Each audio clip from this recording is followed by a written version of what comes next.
네, 여러분 반갑습니다. 반갑습니다. 네, 임재록 전 시간에 이어서 이제 232페이지 중간에 해석을 볼까요? 해석에 큰 스님들이요, 밖으로 소리를 내어 말을 하고 안으로 마음 먹은 것을 표현하며 생각으로 헤아리는 것은 모두가 옷에 지나지 않는다. 그대들이 그렇게 걸치고 있는 옷을 오인하여 실다운 견해라고 여긴다면 한량없는 세월을 보내더라도 다만 옷에 대해서만 통달할 뿐이다. 삼계에 돌고 돌며 생사에 윤회하게 되니 차라리 아무 일 없는 것만 같지 못하다. 서로 만나도 알아보지 못하고 함께 이야기해도 상대의 이름을 알지 못하는 격이다. 이제 이렇게 돼 있는데 강서를 한번 볼까요? 생각하고 말하는 것 모두가 옷이다. 주의 주장과 사상과 개념이 모두 옷이다. 의식, 사량, 개교, 분별이 모두 옷이다. 그러니까 이제 여기서 말하는 거는 우리가 이제 중생계의 모든 의식 자체는 통팔식의 포섭이 되죠. 이 통팔식의 포섭이 되는 그 행위를 하는 것은 우리가 하나의 비유하자면 옷을 입는 것과 같다.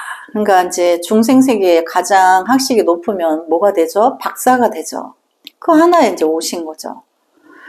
그래서 또 공부하는 학인들이, 공부하는 또 불자들이 우리가 학인들이다 그러면 처음에 우리가 지금처럼 공부하는 소승 단계를 말해요. 소승 단계에도 소승이라는 옷을 입은 거죠. 그래서 부처님 불법의 단계에서도 내가 부처님의 진신은 문자나 언어로 전달할 수가 없기 때문에 어느 경전을 봐도 어느 책을 보더라도 어느 말을 하더라도 결국은 다 옷에 대한 이야기를 한 거지. 뭐 그 옷이 어디쯤에는 주름이 잡혔고 어디쯤에는 어떤 색깔이 있고 뭐 이렇게 분별하게 바꾼 거지.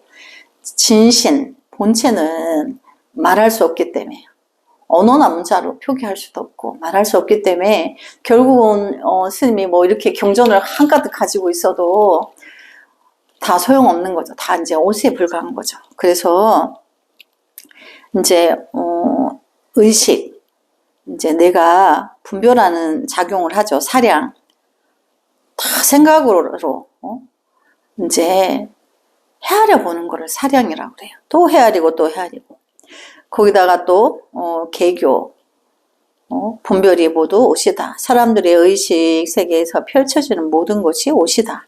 옷을 오인하여 실다운 견해라고 생각한다면 아무리 오랜 세월이 지나더라도 헛일이다. 다만 옷에 대하면 도통했을 뿐이다. 사량 분별과 세지 변충만 발달해봐야 삼계를 돌고 돌며 생사에 윤회할 뿐이다. 아무런 일이 없는 것만 같지 못하다. 서로 만나도 알지 못하고 함께 이야기를 나누어도 상대의 이름을 모른다. 라는 말은 매우 적절한 인용이다. 우리가 사람을 안다는 것이 도대체 무엇을 안다는 것인가? 과연 알기나 하는 것인가? 평생 함께 살아도 실로 아는 것은 아무것도 없다. 마찬가지로 불교를 알고 이치를 알고 진리를 알고 부처를 알고 조사를 알고 보살을 알고 나한을 안다는 것 역시 그렇다. 다만 그와 같은 말과 외형 따라 끝없이 윤회할 뿐이다. 그럼 이제 여기 단원에서는 이제 무엇을 뜻하는 거죠? 자기가 아란이다. 우리 지금 보살도에 들려고 이제 아랑 공부하고 있는데 그 보살도에 진입을 해서 보살행, 부처로서의 보살행, 무주상 보시를 실천적으로 행하지 못하면 안다 할 것도 없는 거죠. 안다고 뭐 많이 말로는 헤아려서 이제 많이 아는 분상을 내지만 그 사람의 행실을 보면 하염없이 인생한 거예요. 얼마나 인생한지 몰라요. 그래서 법문하는 자리에서는 말뿐인 거고 이제 더더욱 자비의 실천적인 자비의 행을 실천적으로 해야 되고, 궁극에는 법보시를 해야 하는 것에 힘을 써야 되는 거예요. 뭐 내가 재물이 많아서 나눠주는 것만이 다가 아니고, 그렇게도 하고, 내가 부처님 수행에 부처님이 도대체 우리에게 뭐라고 한 건가? 내가 금생에 도를 이루지 못하면 다음 생은 내가 이제 지옥에 떨어지는데, 지옥에서 내가 또 받은 죄를 얼만큼 겪고 나서 인간 세계에 올지 아무도 몰라. 그거는 부처님만이 아신다는 거예요.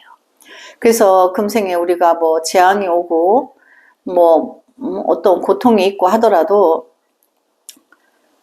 그게 뭐 내가 뭐 명예가 있는 게 중요한 것도 아니고, 단지 내 안의 불성을 만나려고 공부를 하는 자체도 서원이, 미혹한 사람을 향한 연민의 서원이 있어야 되지, 나만 성불할 거야 이러면 성불이라는 건 없다는 거죠. 그래서 이제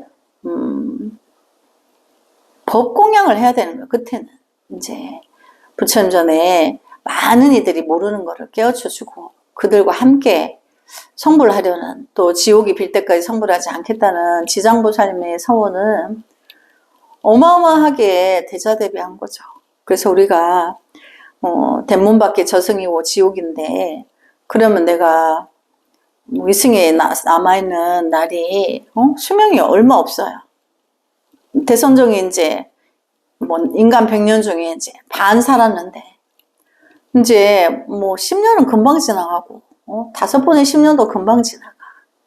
그러니까 얼른 내 안의 불성을 만나서 어쨌든 부처님의 대자대비한 행을 실천적으로 해야 되는 게 바쁜 거죠. 그래서 이제 이 단어는 그걸 말하는 거야. 이제 다 옷만 이야기하지 말고 얼른 진정한 자기의 성품을 만나서 부처로서 삶을 실천적으로 살아라는 거죠. 그래서 명자를 잘못 알고 있다. 한번 볼까요? 해석을 볼까요? 오늘날 학인들이 깨닫지 못하는 것은 대개가 이름과 문자를 잘못 알아서 아르마리를 내기 때문이다. 아르마리가 이제 분별이죠. 큰 공책에다가 죽은 노인들이 말씀을 베껴가지고 3겹, 5겹 보자기에 싸서 다른 사람들이 보지 못하게 하고, 그것을 오묘한 이치라 하여 애지중지하는데 아주 잘못된 일이다. 눈 멀고 어리석은 바보들아, 그대들은 말라빠진 뼈다귀에서 무슨 국물을 찾고 있는가. 그러니까 이제 그 문자나 이제 글줄이나 이런 게 뭐 깊은 진리가, 자기한테 깊은 진리가 자기가 몰랐던 걸 알았으니까. 근데 그거를 베껴서 두고두고 쌓아놓고 다른 사람에게는 알려주지도 않고, 그리고 공부하는 단계에서 같이 공부하는 도반이, 그래 그거는 이런 거 모르겠던데 그거는 어째서 그런 거야 이렇게 물으면 안 가르쳐 주는 거예요. 그게 인색한 거죠. 그게 병이에요. 중생의 병이에요. 근데 그런 과정은 누구나 다 거치게 돼 있어요. 거기에 오래 머물러 있는가, 잠깐 스쳐 지나갔는가의 차이인 거지. 그래서 여기서 말하는 거는 그런 누를 범하지 말라고 경고하는 거예요. 절대로 그런, 내가 모르고 천하에 모르고 살다가 조금 알면 나만 아는 비밀한 어떤 그런 것을 나만 가지고 있고 다른 이에게는 안 가르쳐 줘야지. 이제 그런 병이 오는 때가 있어요. 근데 쌤도, 이렇게 말하는 쌤도 거기를 이제 지나왔죠. 근데 그건 분명히 이제 잘못된 건데, 그런 중생의 병에 내가 걸려 있다는 거를 빨리 알아차리고 어서 벗어나야 되는 거죠. 강서를 볼까요? 모든 사람들이 불교를 공부하지만 불교를 알지 못하는 것은 불교를 설명한 책이나 경전들을 바르게 이해하지 못하기 때문이다. 공책에다가 돌아가신 노인들의 말씀을 기록하여, 여기서 말하는 노인들은 이제 조사 스님들을 말하죠. 3겹, 4겹 사서 애지중지 한다고 하는데, 여기서 노인들이나 부처님과 역대 조사들을 들을 일컫는 말이다. 그러므로 일체의 경전과 어록들을 사람들이 잘못 알고 있는 것을 꾸짖는 말이다. 경전의 문자란 단지 말에 불과하다. 말을 기록한 목과 종이에 불과하다. 사과를 설명한 책을 아무리 들여다봐야 사과는 아니다. 불 이야기를 아무리 해봐야 입을 태우지는 않는다. 불에 대해서 이야기를 한다고 불이 나오겠는가? 사과 이야기를 한다고 사과가 나오겠는가? 눈멀고 어리석은 이들이여 마른 뼈다귀 위에서 국물을 기대하지 말라. 정남이 떨어지는 표현이다. 임재는 결코 점잖은 선지식이 아니다. 그래서 이제 임재 스님은 굉장히 이제 적나라하게 아닌 건 아니라고 아주 이제 칼같이 그런 거를 깨주는 역할을 하는 거죠. 그래서 선지식인 거죠. 그래서 고골상 멱심 마즙 비정한 표현이다. 이렇게까지 말했는데도 지금껏 그 마른 뼈다귀를 물고 빨고 있는가. 근데 이제 여기서는 이렇게 경책을 하지만 아무것도 모를 때는 이제 경전을 읽어야 되고 또 조사 어록을 들여다봐야 되고.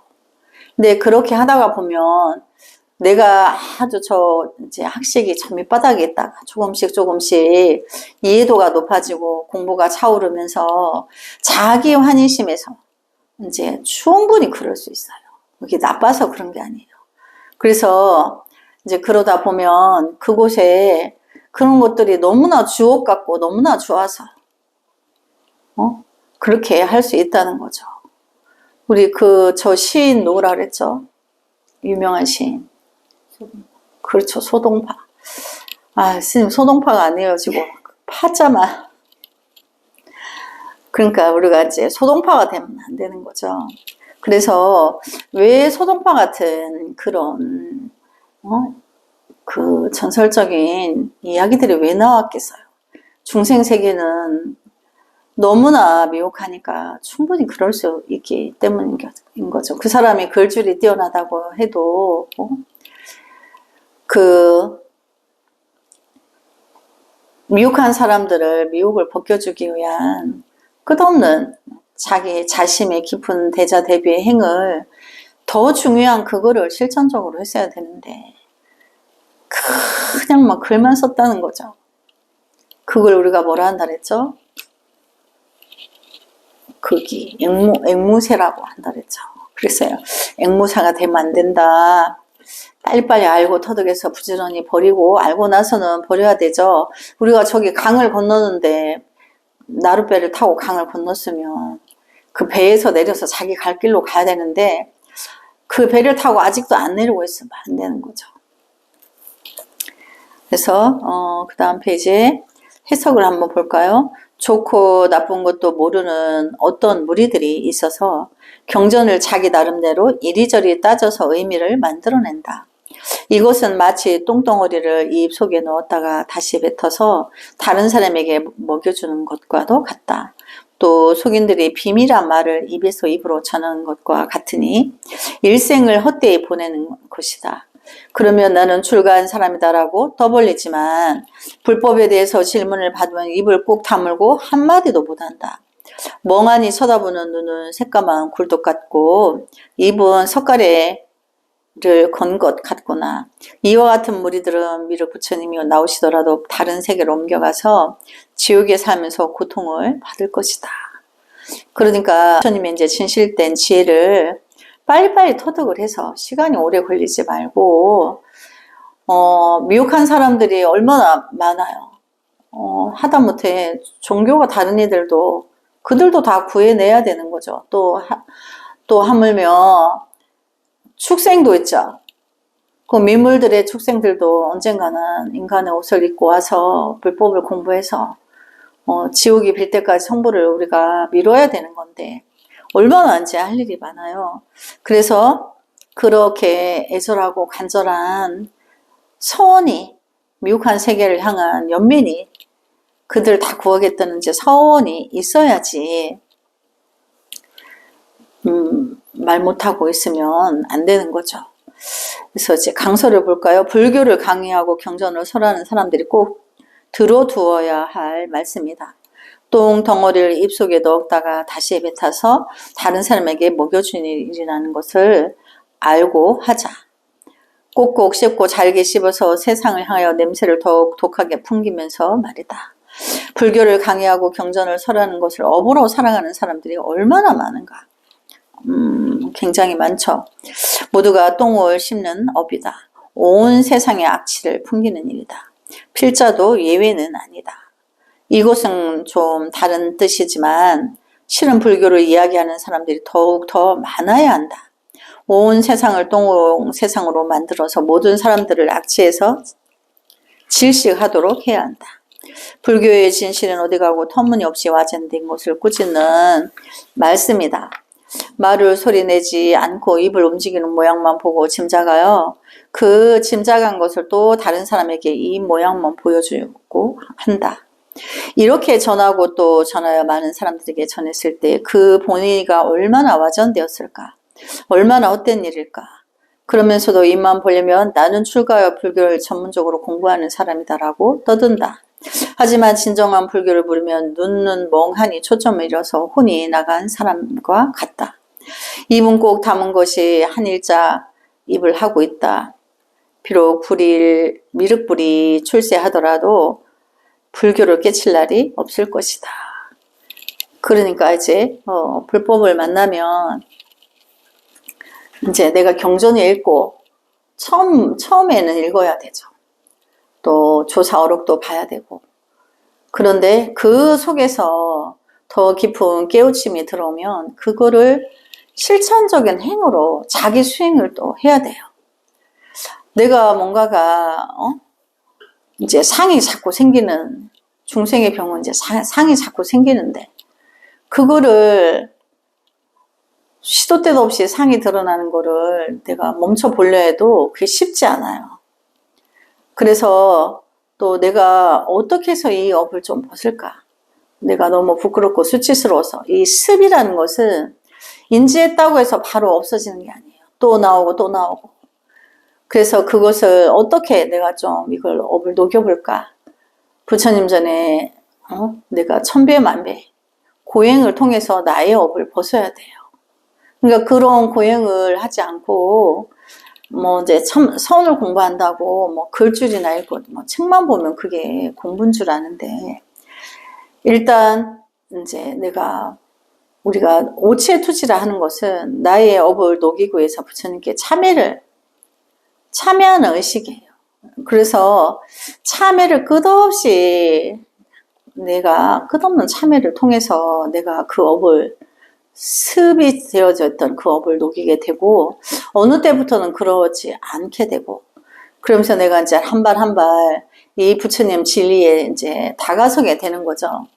그러니까 행과 언행일치가 된다는 거예요. 그러니까 불법은 언행일치가 돼야 된다. 자기가 말한 것은 자기 스스로도 지키고 남에게도 바른 법을 전해야 되지, 잘못 전하지 말라는 거예요. 그러니까 해석을 잘못해가지고 그 똥덩어리를 입에 넣고 나 옆에 사람에게 이렇게 이제 스님이 대선종한테 법을 잘못 전하면 내 입에 넣었던 똥덩어리를 상대방 입에 또 넣어주고, 그래서 또 그 상대방이 잘못 알고 또 이제 어디 가서 나도 좀 알았다고 또 상을 낸단 말이죠. 그러면 그게 향기가, 더러운 향기가 나겠죠. 좋은 향기가 아니고 이제 그걸 말하는 거예요. 그래서 얼마나 이제 크게 꾸짖는 거예요. 뭐 야단하는 거예요. 절대로 그렇게 하지 마라. 내가 모르면 차라리 가만히 있고, 내가 수행이 아직 좀 부족하면 내공을 내가 더 쌓아야 되는 거죠. 아유, 내가 좀 더 공부를 해야 돼, 이렇게. 그래서 함부로 이제 입을 열지 말라고 하는 거죠. 그래서 이제 참 부처는 형상이 없다. 큰 스님들이요, 그대들은 바쁘게 제방을 쏘다니며 무엇을 구하느라고 그대들의 발바닥이 부르트도록 걸어 다녔는가? 부처는 구할 수 없고 도는 이룰 수 없으며 법은 얻은 것이 없다. 밖으로 형상 있는 부처를 구한다면 그대들과는 닮지 않은 것이다. 그대들의 본래의 마음을 알고자 하는가? 함께 있는 것도 아니고 떠나 있는 것도 아니다. 도를 배우는 보들이여 참된 부처는 형상이 없고 참된 도는 실체가 없으며 참된 법은 모양이 없다.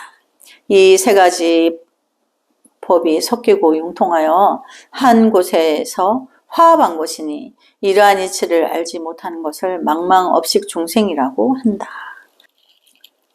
그러니까 내가 이제 나의 불성을 만나고 나면 이제까지 살아왔던 나의 삶이나 의식, 생각 속에 가졌던 그런 거와는 전혀 다르다는 거죠.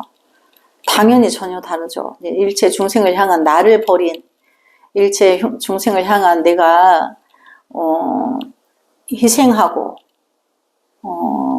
내가 기꺼이 진리로서 그들에게 다가가서 나머지 삶을 이제 세상이 끝날 때까지 그렇게 하겠다. 그래서 원생을 세우게 되는 거죠.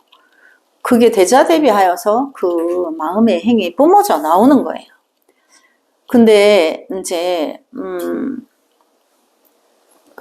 정녕 이제 가보니가 적으니까 이제 모르는 거죠. 그래서 강서를 볼까요? 불교를 알기 위해서 얼마나 많은 시간을 소비하였는가를, 불법을 깨닫기 위해서 천하의 선지식을 찾아 얼마나 헤매었던가, 당시에 계셨던 모든 선지식들을 다 찾아보지 않았던가, 읽어보고 찾아본 성인들의 말씀과 경전 오록들은 또 얼마나 되는가. 모든 인간적인 것들을 다 포기한 채 잠을 쫓아가며 먹을 것을 참아가며 살아온 날들이 그 얼마던가. 인간으로서의 모든 미련들을 끊기 위하여 한번 청산에 들어가면 다시는 세상에 돌아오지 않으리라는 구절을 연부를 외우며 보낸 세월이 또 얼마던가. 부처는 구할 수 없고 도는 이룰 수 없으며 법은 얻을 것이 없는데 참으로 아득하고 망망한 업식 중생 그대로였다. 참 부처는 형상이 없고 참된 도는 실체가 없으며 참된 법은 모양이 없다. 모양 없는 모양도 없다. 눈으로 볼 수 있는 모양도 없고 눈으로 볼 수 없는 모양도 없다. 모양이 없다고 하는 그 모양도 없다. 그래서 그 금강경에서는 만약 물질로서 나를 보거나 음성으로서 나를 구하면 이 사람은 삿된 도를 행하는 것이다. 결코 부처를 볼 수 없으리라. 무릇 형상이 있는 것은 다 허망한 것이니 만약 형상에서 형상이 없음을 보면 곧 요래를 보리라 하였다. 그래서 또 영가 스님은 제 행이 무상하여 일체가 공한 것이 곧 요래의 크고 원만한 깨달음이라고 하였다. 그렇죠. 그래서 이제 여기 보면 눈으로 볼 수 없고 또 돈은 이룰 수 있는 게 아니고 이룰 수 없어서 이룰 수 없다는 게 아닌 거죠. 모양이나 물질로서 구성되어 있지 않고 법신으로 있기 때문에 그런 거예요. 근데 그 법신은 일체 미혹한 중생에게 대자대비하다는 거죠. 그러니까 여기서처럼 이렇게 이제 그러면 이제 중생이 생각할 때 얻을 것이 없는데 뭘로 공부를 하나 이렇게 이제 결론을 짓게 되죠. 그러나 그 안에는 모든 것이 중생 세계에서 일어나는 모든 상대성 원리의 모든 물질계는 씌워져 있지만 분별이 씌워져 있지만 사실은 대자대비한 일체의 중생을 향한 이제 아직 깨닫지 못한 중생으로 남아있는 미혹한 세계를 연민하는 대자대비한 마음이 있는 거죠. 그래서 그 마음이 있어서 끝없이 이제 그 중생을 향하여서 그 연민의 행을 하는데 그게 무주상보시라는 거예요. 내가 어떤 대가를 바라지 않고 모든 이들에게 그때그때의 인연 따라서 그들의 미혹을 깨우쳐줘서 자기의 성품을 바로 보고 자기가 자기 자신을 구할 수 있도록 천만원 부처님 오셔도 나를 못 구한다 했죠. 내가 내 안에 분별의식인 통팔식의 작용을 그 장애를 쉬고 그치고 끊어서 그 수행 끝에 어느 날 내가 나의 참 나를 만나게 되는데 내 안에 불성을 만나면 이제 내가 무주상보시를 실천적으로 한다는 거죠. 그래서 그 대자대비한 마음의 진리가 영원히 존재하는 거예요. 그래서 그러나 거기에는 중생계의 어떤 분별이나 상이나 얻고자 함이나 이런 게 없다는 거죠. 그래서 여기 볼까요? 238페이지 진불무용, 진도무체, 진법무상이다. 마음은 부처고 부처는 그런 형상이나 체상이 없기 때문이다. 부처니 돈이 법인이 해야 이름이 다르고 말이 다르지 모두가 마음 아닌가. 그래서 여기서 보면 이제 불법에서 우리가 도노법 마음은 부처라고 하죠. 근데 마음을 부처라고 하는 그 용어는 일반인들이 속과에서 내 마음이야 내 마음이야 이렇게 자기 마음이라고 하는 그것과는 다른 불성을 말하는 거고, 자기가 마음이라고 하는 거는 자기의 생멸심, 생각, 끝없는 분별망상인 거죠. 그래서 그 자리를 다 깨닫고 나면 본래 내가 이제 고요함 속에서 늘 이렇게 세상을 비추고 있었다는 걸 알고 있고, 미혹을 향해서 연민이 대자대비 그 대자대비한 마음이 따르면서 누군가가 이제 미혹하면서 위기에서 구해내고자 하는 그런 인연이 만났을 때는 지혜로 발현이 되어서 그를 구해준다는 거죠. 네, 그래서